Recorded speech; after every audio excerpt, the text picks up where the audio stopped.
At negosyanteng Pinay Beauty ang isasabak ng Pilipinas sa 46 Mrs. Universe. Siya ang Chief Executive Officer at may-ari ng isang aesthetics company sa bansa. Walang iba kundi ang Royal Aesthetics Philippines. Si Mark De La Rosa para sa balita.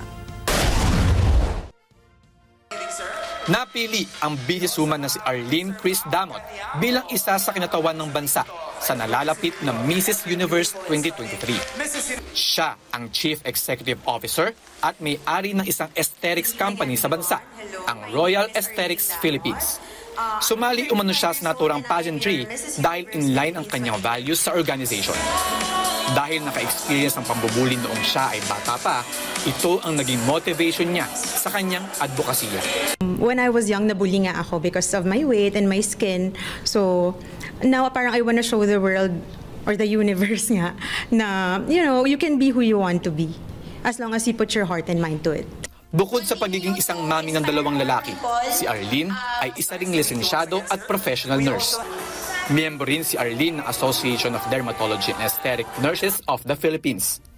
Sa ngayon, sobrang excited at saya ni Arlene sa mga nangyayari sa kanyang karera sa pageantry at business industry. It's a very good thing. Siyempre, for the mothers like me, mapapakita nila yung confidence nila, as well as na parang even though we're a mom already and we have kids, we can still showcase our, beauty and talents.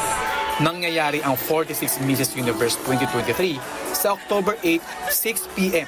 sa Newport Performing Arts Theater, Newport Resorts World sa Pasay City na lalahukan ng nasa 100 mga kababaihan mula sa iba't ibang panig ng mundo. Mark De La Rosa, para sa mata ng agila. Matatag, matapang, matapat. Maraming salamat sa inyong pagsubaybay sa Mata ng Agila Primetime. Para malaman ang matatag, matapang at matapat na mga balita, ay i-follow lamang at mag-subscribe sa @Net25 TV.